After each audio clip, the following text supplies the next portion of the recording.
Here's some pictures of what most people associate when they think of chemistry.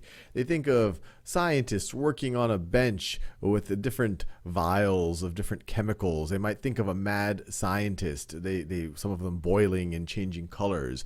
They might associate chemistry with chemical equations, thinking about how different things will react together to form other things. They might think about models of different molecules that can be depicted different ways.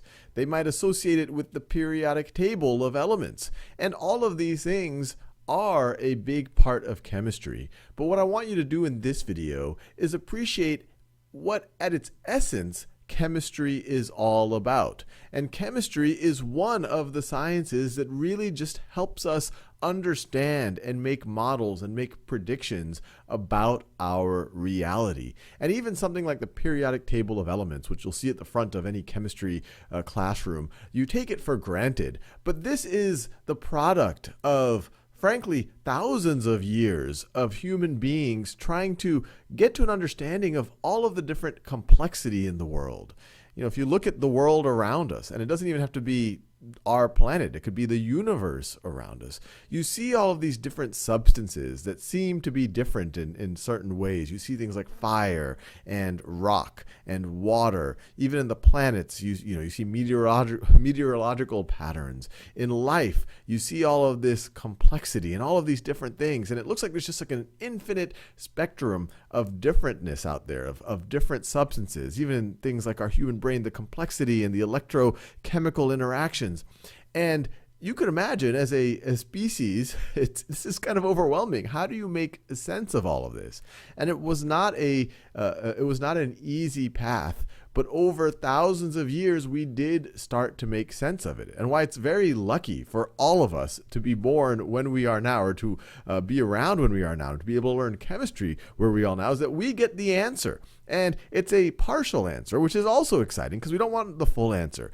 But it's a partial answer that takes us a long way. We realize that the periodic table of elements, that all of this complexity that we're seeing before, that at the end of the day, things are made of basic building blocks. Kind of, you can imagine, the Legos that really make up everything. And there aren't an infinite number of Legos. There's actually a finite number of them. We're discovering more all of the time. Well, not all of the time. Now new elements are not discovered that frequently. But there's a few of these elements that are disproportionately showing up in a lot of what we see here, these things that seem so different. Well, a lot of this is different compositions of elements like carbon and oxygen and hydrogen. And even the elements themselves are made of things like protons and electrons and neutrons that are just rearranged in different ways to give us these elements that have all of these different properties. So when you think about chemistry, yes, it might visually look something like this. These are obviously much older pictures. But at its essence, it's how do we create models and understand the models that describe a lot of the complexity in the universe around us? And just to put chemistry in, I guess you could say, in context with some of the other sciences, many people would say at the purest level, you would have mathematics. That math, you're studying ideas, even which could even be independent. You're studying logical ideas that could be even independent of anything that you've ever observed or experienced. And a lot of folks that say if we ever communicate with another intelligent species that could be completely different than us, math might be that common language. Because even if we perceive the world differently, and think differently in certain ways, math might be that common language. Then on top of math, we start to say, well, how is our reality actually structured? At the most basic level, what are the constituents of matter, and what are the mathematical properties that describe how they react together? And then, or interact with each other. And then you go one level above that, you get to the topic of this video, which is chemistry, which is very closely related to physics. When we talk about these chemical equations and we create these molecular structures, the interactions between these atoms, these are quantum mechanical interactions which we do not fully understand at the deepest level yet. But with chemistry, we can start to make use of the math and the physics to start to think about how all of these different building blocks can interact to explain all sorts of different phenomena. This chemical equation you see right here, this is combustion. This is hydrogen combusting with oxygen to produce a lot of energy, to produce energy in the form and when we imagine combustion, we think of fire. But what even is fire at its most fundamental level? Why do we perceive this thing here? And chemistry is super important because on top of that, we build biology. And as you'll see as you study all of these things, there's points where these things start to bleed together. But the biology in, say, a human being, or really in any species, it's based on molecular interactions between molecules, between atoms, which at the end of the day is all about chemistry.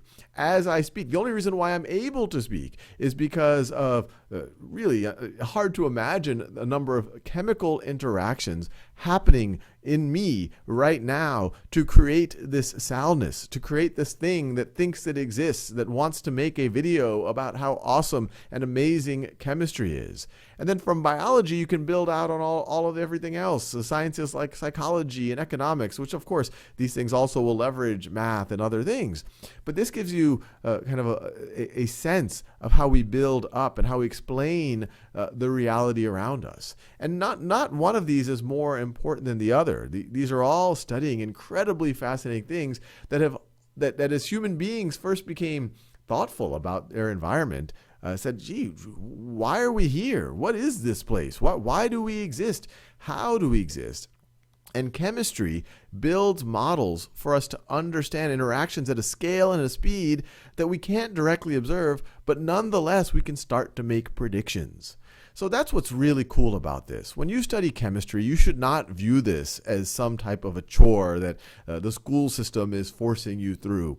There are people who would have done anything 100 years ago to get the answers that are in your chemistry book today, or that you can learn from your chemistry teacher, or that you could learn from a Khan Academy video. There are people in the world in the past and today who do anything to be able to understand deeply what this is. They consider it a privilege to be able to learn at this level, and then to think about where this could go, because none of these fields are complete. That we have very partial knowledge of all of these fields. Arguably, there's an infinite more that we can learn relative to what we know. But what's exciting is that we have such a strong start. We're starting to make sense of it to really describe everything in our reality.